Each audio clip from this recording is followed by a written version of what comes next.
Good evening, ladies and gentlemen.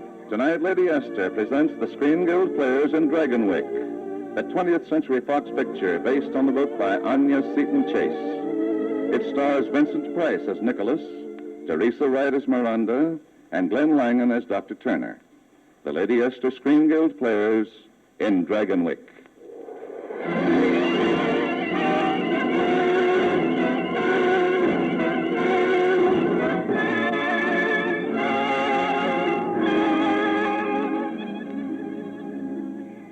Even now, and after all these years, sometimes the smallest thing will bring it back.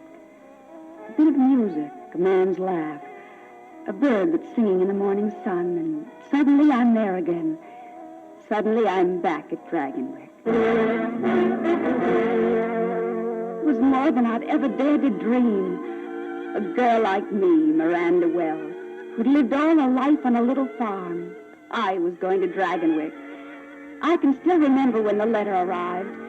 Cousin Nicholas Van Ryn. Cousin Nicholas, the patroon, who owned thousands of acres along the Hudson in a fine big house. Cousin Nicholas was inviting me to come to stay with his family and be a companion to his little girl. To think I'd never even seen a steamboat. Now I was on one, riding upriver. No wonder I was so excited. No wonder I came along, running along the deck, and Cousin Nicholas, I saw it.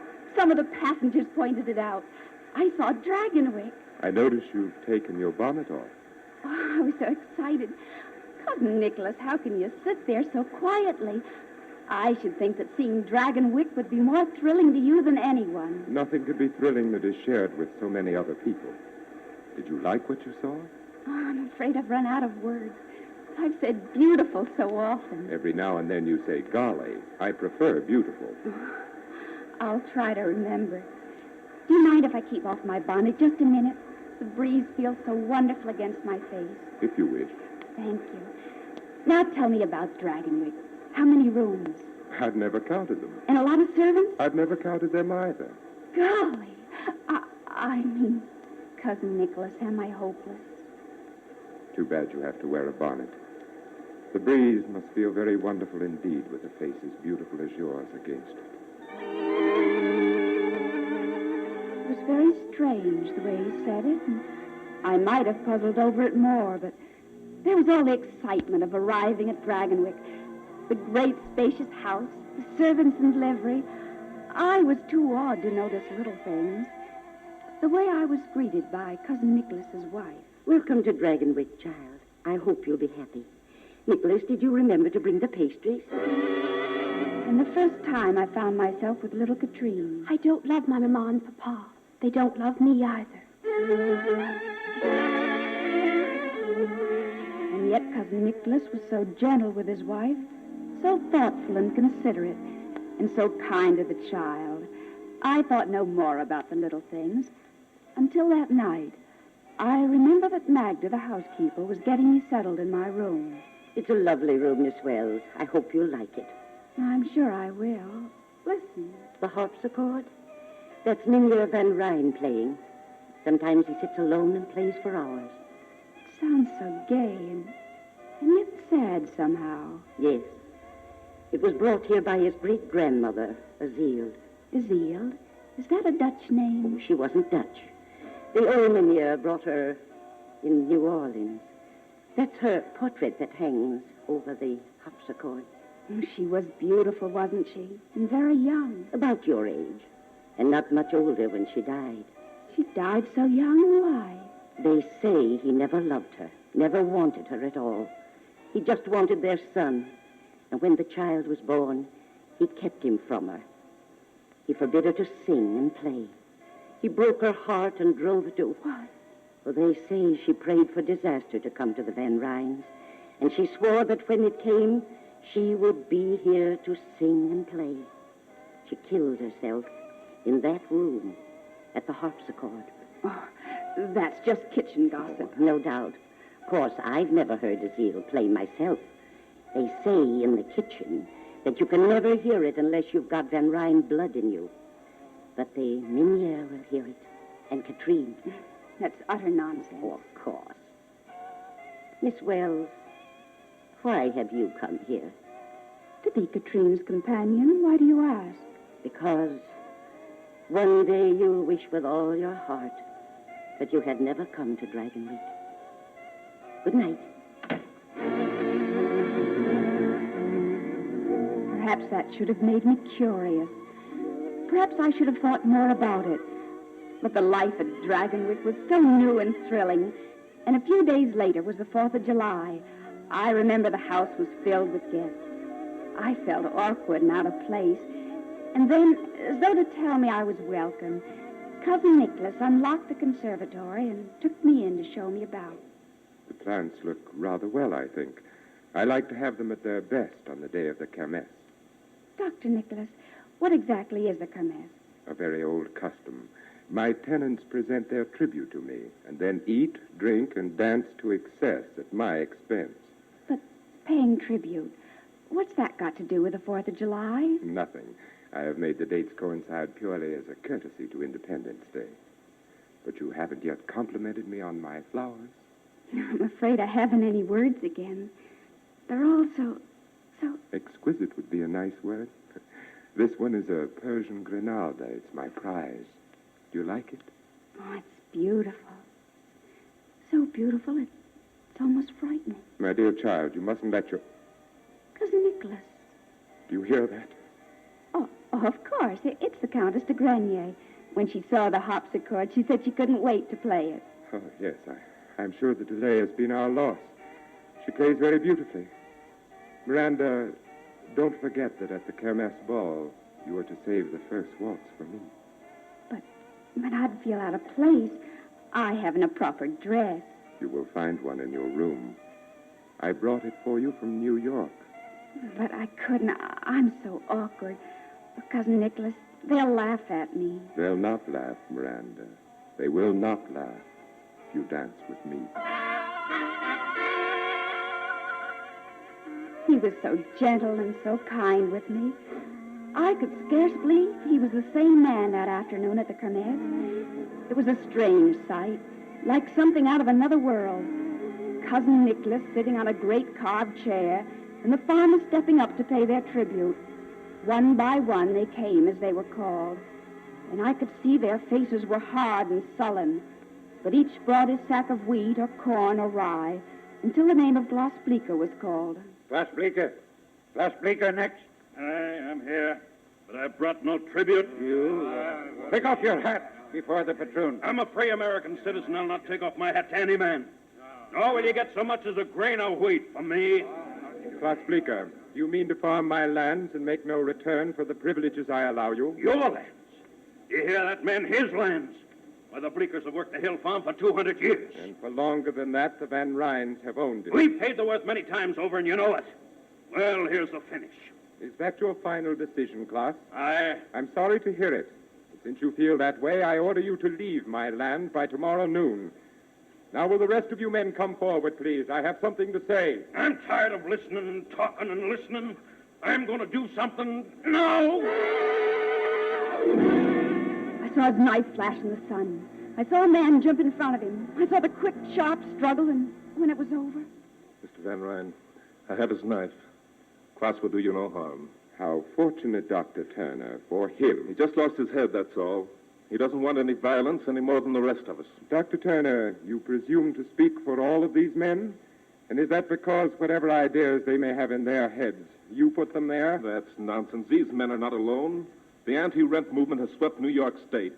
Man, take your head out of the sand and help solve this problem peacefully. Because it's got to be solved peacefully or not. Listen to me. Listen to me, all of you. Just what is it that Dr. Turner wants you to want so passionately? It has an assortment of highly romantic names. The rights of man, life, liberty, the pursuit of happiness. But do you imagine they will all be yours with the title to a few acres of soil? Believe me, my welfare does not depend upon you. But my rents and tributes and my responsibilities are hereditary. They are symbols of a way of life to which I have been born, and I shall never relinquish them. Now, who is next? I think I was a little shocked, a little angry. But through the weeks that followed, Here was a different man again. So kind and gentle that a blind adoration filled my heart and bolted all I'd seen and heard from my mind. And so it was, until that day in mid-fall. All that day it had been storming fiercely, and late that afternoon, as I was passing the conservatory, I noticed that the door was ajar. I thought perhaps the wind had blown it open, but as I went to close it... Who is it? Who's there? I'm sorry, Cousin Nicholas. I thought... Oh, it's you, Miranda. I just came in to get this plant. Johanna's cold is worse. She's going to stay in bed. I thought this might make her illness less unbearable. Why, that's your Grinalda, your favorite. Oh, I'm sure that will make her very happy. Then my wife will be happy, and I will be happy. We'll all be happy. Now, let's get this door locked. Amelia Van Rijn. What is it, Magda? It's Dr. Turner. He's in the Great Hall. He says it's most urgent. Turner, I've got nothing to say. Never mind. Miranda, will you take this plant up to Johanna for me? Of course. Tell her I've been delayed. I'll be up in a moment. Dr. Turner? Mr. Van Rijn, I wouldn't intrude like this, but it's most important. Klaus Bleeker's been arrested for murder. A pity you weren't there to stop him. I was there. The anti-renters were rioting at Smoky Hollow. But Klaus wasn't anywhere near the boy that was shot. They just pinned it on him. They? If you mean the patroons, you must also mean me, in which case I fail to comprehend I want your assurance he'll have a fair trial. Dr. Turner, will you stay for dinner? No, thank you. I'll have the butler set another place. I'd rather not if you don't mind. Dr. Turner, I'm giving you my word. Klaus Bleeker will have a fair and just trial. Now, of course, you'll stay. Yes, but it's my turn not to understand. Mrs. Van Rijn has a severe cold, Doctor. I was hoping you'd have a look at her. Jeff Turner, dinner guest at Dragonwick. I just couldn't believe it. Nor could I understand why Cousin Nicholas insisted he'd spend the night. Perhaps it was thinking about that kept me awake. Perhaps it was something else. But toward midnight, I heard a noise on the landing outside my door. And when I went to look... Oh, I like that. I like it. It's pretty. Katrine, why aren't you asleep? I don't want to sleep. It's so beautiful. What is? Don't you hear it? Such a pretty song. From down there. Darling, you've been dreaming. Oh, no. It's a lady. She's singing and playing the harpsichord. Katrine. It's like a lullaby. But it must be funny because sometimes she laughs. There. She's laughing now. Miranda, I don't like it anymore. I'm afraid. Make her stop, Miranda. Darling, it's no one. Really, it isn't. You've just been imagining. Don't you see? If there was anything, I'd hear it, too. It's stopped now. Of course it has. It never started, really. Come along now. Back to your room. No more bad dreams. Good night, Miranda. Good night, darling. Miss Miranda. Miss Miranda. Magda, what is it? Miss, you better get them in here. Go get the doctor. Magda, what's happened? It's Mrs. Van Rijn. I went in to make her comfortable for the night. I went to straighten the pillow and... What? She's dead.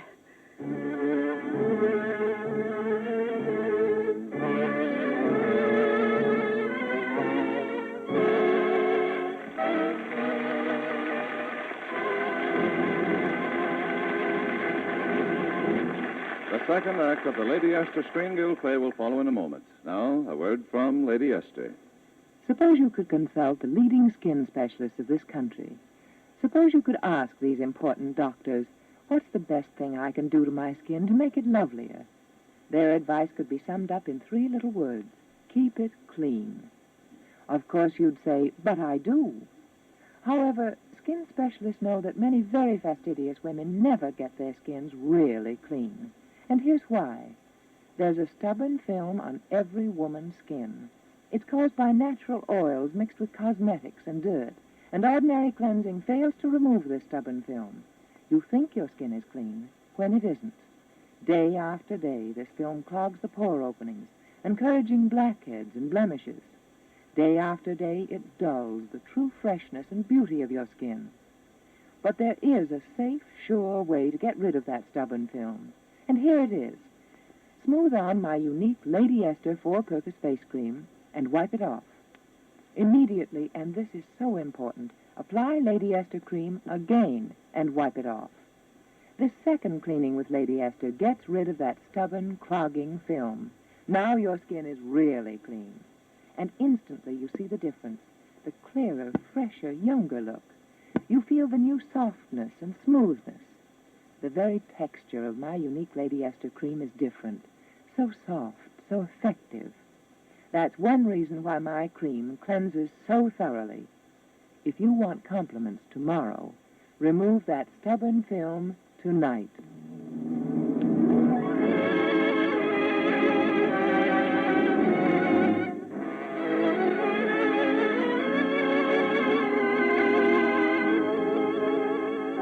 And now, Lady Esther presents the second act of Dragonwick, starring Teresa Wright, Vincent Price, and Glenn Langan.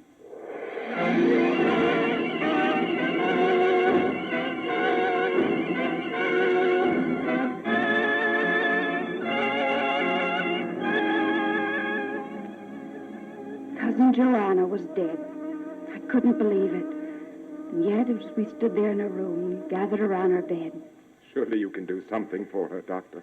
I'm afraid not. I can't understand it. It doesn't make sense. Mr. Van Ryn, are you sure she ate nothing that might have... Dr. Turner, you prescribed what she should have for dinner. You told her that she could have that cake. Well, she insisted so. She'd have eaten it anyway.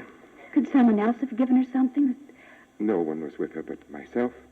Of course, the cake was soaked in rum. Acute indigestion. Yes, it's possible, but I don't believe it.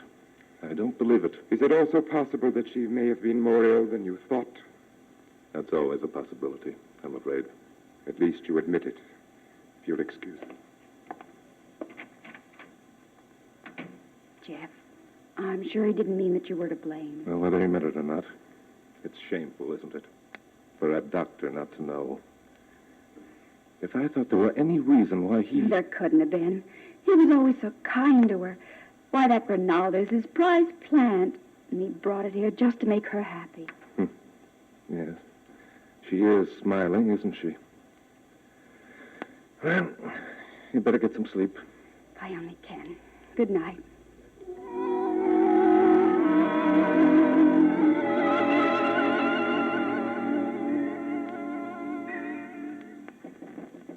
Yes? There was a light under your door. May I talk with you? Of course. I can remember how that same chapel bell rang on the day that Johanna and I were married. Johanna laughed and said that it was a heavenly bell that would ring for us until death. You were very happy together. Yes. Until Katrine was born. Then we knew that Johanna could have no more children. That I was never to have a son. That there would be no more Van Ryns after me. I wish I could help you. I want to so much. Do you? Do you really? Miranda. The bell has stopped. Must be nearly dawn. Miranda, you've known as well as I that this moment would come. It was inevitable. We were inevitable. Please. Otherwise, out of all this world, why should I have called to you and no one else? And why should you have come to me? Tell me. I can't. I don't know. Yes, you do. You've known it for a long time now, just as I have known it. You mustn't say that. It's so soon. Please. You can't help yourself any more than I. Do you love me, Miranda? Tell me that you don't. Forgive me. I had to say it. There was no way for me not to. And no one but you to hear it. Good night, Miranda. Miranda, say you're not angry with me. I'm not angry with you. The day after the funeral, I left for my home. I wanted to be away from him. I wanted to think. But I knew even then what the answer would be. And in May, Nicholas came for me, and we were married.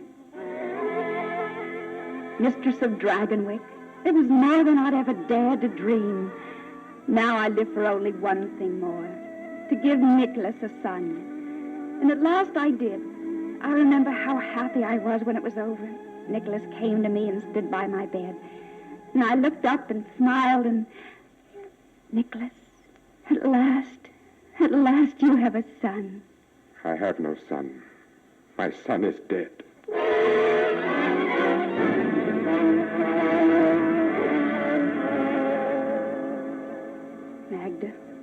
He's still in the tower room. Yes, Mrs. Van Ryn. How long has it been this time? More than a week, without a word or a sound. The last time it was 10 solid days with no... Magda, I'm sorry, ma'am. I'm sure it isn't pleasant for him. And what is it for you? I don't know, Magda. I'm going up to find out.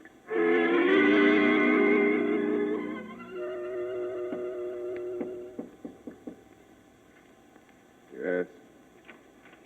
Nicholas? Oh, it's you. Yes, my dear. Hi. This is an unlooked-for pleasure. I wasn't expecting you. Frankly, I had almost succeeded in forgetting you. Don't be frightened of me. I'm not frightened. No, I'm sure you're not. You have courage, Miranda. I like that about you. Nicholas, what do you do up here? What do? I live. I'm sure you're unable to understand that. I want to understand if you'll help me. Shall I? Shall I tell you what you want to know? Very well. Brace yourself. Prepare to have your God-fearing, farm-bred morality shaken to its core. You see, I am what is vulgarly referred to as a drug addict. Why? What? No tearful reproaches. No attempts to save me, to regenerate me. Why have you found this necessary? Because I had to set free something within me. Something that ever since I can remember has been like a rock caught in my heart and my brain, pushing at me, choking me. Why not put it in the simple way, Nicholas? You are just plain running away. As simple as that. I know you better than you think. You've always run away whenever you've come up against something unpleasant, something you couldn't change, like the rent laws. Or the death of my son. Our son. Get out. Nicholas, let me help you. I don't need to be helped. Help me, then. Please don't shut me out like this. Let me be unhappy with you and happy again. Let me be part of you. Let me love you and love me, too. Get out. I'm sorry, Nicholas. I had to try.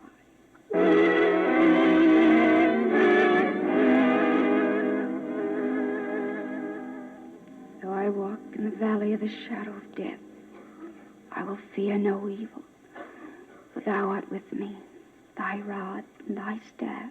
Miranda? Nicholas, you startled me. Miranda, you've been spending so much time in your room, I thought perhaps this plant might make your retirement less unbearable. Persian granola, your favorite. Your happiness is mine. But may I ask why you sit here by the garden window in the half-dark? I was thinking. And does the mere act of thinking always make you look so frightened? What were you thinking of? Of Joanna. Why? I don't know. Poor Joanna, sometimes I... Listen, do you hear that? What? Nothing. The wind in the garden. There is no wind. Yes, there is. No, out there, somewhere. Something, a creaking board, perhaps. It isn't important. It's stopped now. But I didn't hear anything. Neither did I. Yes. Yes, you did. From the other room. The harpsichord. Azeel. Stop it. Then Katrine did hear her that night. And you must have heard her when our little son... Kitchen talk. Now you've reached your own level again. I've never believed it, really. Until now. Now I know May I come in this way? Dr. Jeff. Mind if I drop in? I just happen to be passing by. Passing by. With an army of farmers marching through my gardens. Oh, their fight is all over now, Van Ryn, and you've lost. The governor signed the anti-rent law last night. Jeff, why have you come here like this? I've been doing some studying. I want to talk about flowers with the patroon. Flowers? I'd advise you to confine yourself to medicine, Doctor. Well, strangely enough, I've learned they're related. Miranda, I'd advise you not to take that plant to your room. I don't understand. It doesn't matter. He does. Van Ryn, is it as pretty as the plant in your late wife's bedroom the night she died? Doctor, you're letting the conversation become rather morbid. I was never able to forget that plant. At the time, I thought it was very beautiful. I found out since it was also very deadly. In fact, that's why I'm here. Nicholas, what does he mean? The granola is a glucoside, similar to digitalis, but far more poisonous. No. I don't believe It it. was convenient having a doctor on hand, even a bad doctor like myself. It was all so legitimate. She had a bad cold.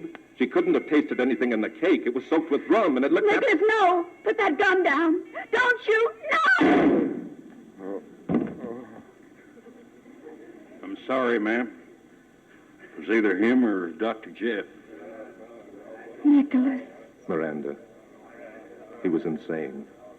A murderer. But for him to die like this. Wait. I think he's trying to talk. Yes? What is it, Nicholas? Those men.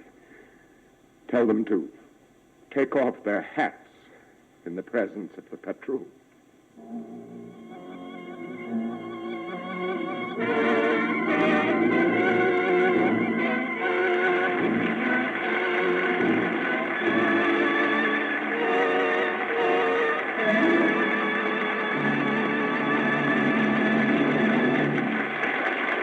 Thank you, Glenn Langham, Vincent Price, and Teresa Wright for an absorbing performance. We hope you'll be with us again soon. You can count on us, Mr. Bradley. For that matter, you can count on every actor and actress in Hollywood, because we all know the wonderful work being done by the Motion Picture Relief Fund and its country house. And we know that work is made possible largely by this radio program. And now, Vincent Price has something to tell you. Friends, don't forget to send your contribution to the March of Dimes. Join the fight to stamp out infantile paralysis. Remember, it's your fight. Infantile paralysis may attack your own family. Half your contribution goes for medical research. Half stays right in your own community for care and treatment of anyone who needs it. Send your contribution to your local March of Dimes. Thank you, Vincent. And now, before we tell you about next week's show, here's a word from one of America's best-known beauty authorities, Lady Esther. Thank you, Miss Wright. Ladies, many women write me and say, Lady Esther, one big reason I prefer your cream is that it never leaves my skin feeling greasy or sticky. Well, that's because the very texture of my Lady Esther cream is different, so soft, so effective. You see this difference in the jar, and you feel it as you use my cream. You notice how easily Lady Esther cream spreads, how easily and thoroughly it wipes off. My cream does not leave that messy, sticky, greasy feeling. Instead, it leaves your skin feeling so refreshed, wonderfully clean. My cream is really different because, you see, it's made by a special formula. There is no other cream like Lady Esther. Remember, too, my unique Lady Esther 4-purpose face cream does 4 of the things your skin needs most. Besides cleansing thoroughly, it softens your skin, helps nature refine your pores, and makes a perfect powder base. Lady Esther needs no help from any other cream. Use my unique cream faithfully at least once each day, but remember, always use 2 applications, one immediately following the other. That's the way to get rid of that stubborn film which hides the true beauty of your skin. That's the way to give your skin its best chance to build new loveliness.